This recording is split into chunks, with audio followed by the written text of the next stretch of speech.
Assalamualaikum warahmatullahi wabarakatuh. Nama saya Desi Intan Haryani dari Pendidikan Kimia A 2017.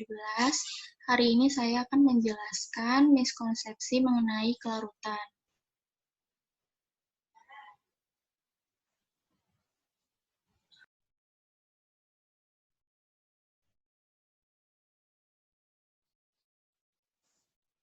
Nah, miskonsepsi yang saya ambil ini dari artikel yang berjudul Student Understanding of Solution Chemistry Concept yang ditulis oleh Tasetin Pinarbasi dan Nurtak Kanpolat.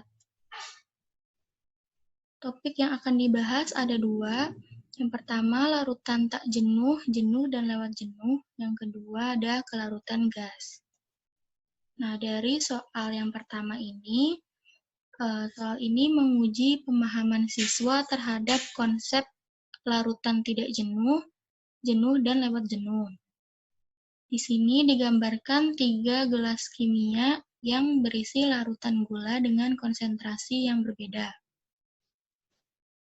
Nah, mahasiswa diminta untuk memilih larutan mana yang tidak jenuh, jenuh, dan lewat jenuh. Di sini mayoritas mahasiswa memilih jawaban B, padahal yang benar itu adalah C. Mahasiswa menganggap suatu larutan yang mengandung zat pelarut yang tidak dapat larut lagi merupakan larutan lewat jenuh. Padahal, faktanya, larutan lewat jenuh merupakan larutan yang zat terlarutnya dapat larut lebih dari jumlah maksimum yang mungkin bisa larut. Nah, dari artikel ini dijelaskan penyebab miskonsepsi pada nomor 1. Penyebabnya itu karena kurangnya pengetahuan mahasiswa mengenai cara pembuatan larutan jenuh, lewat jenuh, dan tidak jenuh. Jadi, cara mengatasi miskonsepsi ini bisa dilakukan dengan percobaan laboratorium tentang pembuatan larutan tidak jenuh, jenuh, dan lewat jenuh. Bisa juga dilakukan dengan demonstrasi. Nah, ini ada contoh agar kita bisa mengetahui konsepnya lebih dalam lagi. Jadi, bedanya itu supersaturation atau larutan lewat jenuh itu mengandung zat terlarut dengan jumlah maksimum yang akan larut pada suhu 10 derajat. Di sini contohnya. Nah, di larutan jenuh ini akan ada zat yang tidak larut. Nanti zat yang tidak larutnya itu ada di bagian bawah permukaan gelas kimianya. Nah, jika suhunya dinaikkan menjadi 30 derajat, maka kemungkinan besar zat terlarut yang tadinya tidak larut itu akan larut.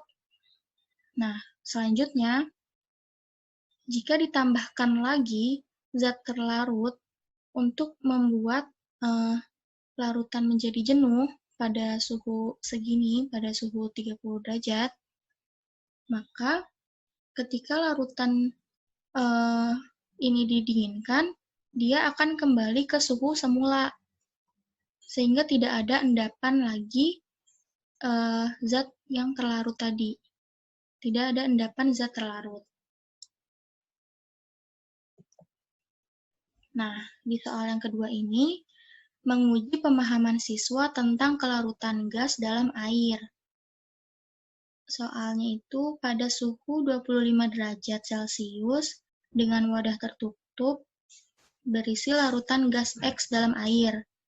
Setiap wadahnya tekanan parsialnya itu 2 atm.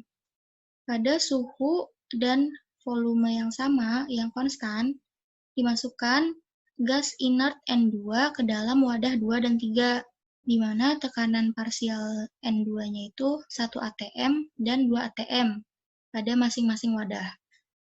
Nah, pertanyaannya itu, bagaimana konsentrasi kesetimbangan gas X yang larut dalam tiap wadah? Nah, di sini jawaban yang benar adalah A, tapi mayoritas mahasiswa menjawabnya E. Mahasiswa mengalami miskonsepsi. Mahasiswa menganggap jumlah gas yang dilarutkan dalam pelarut sebanding dengan jumlah tekanan gas dalam suatu larutan.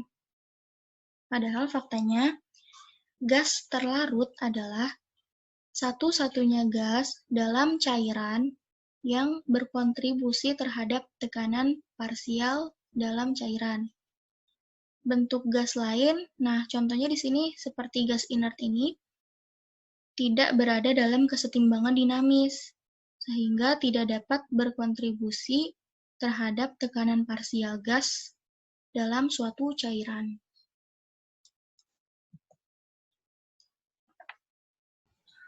Sekian presentasi dari saya, kurang lebihnya mohon maaf. Wassalamualaikum warahmatullahi wabarakatuh.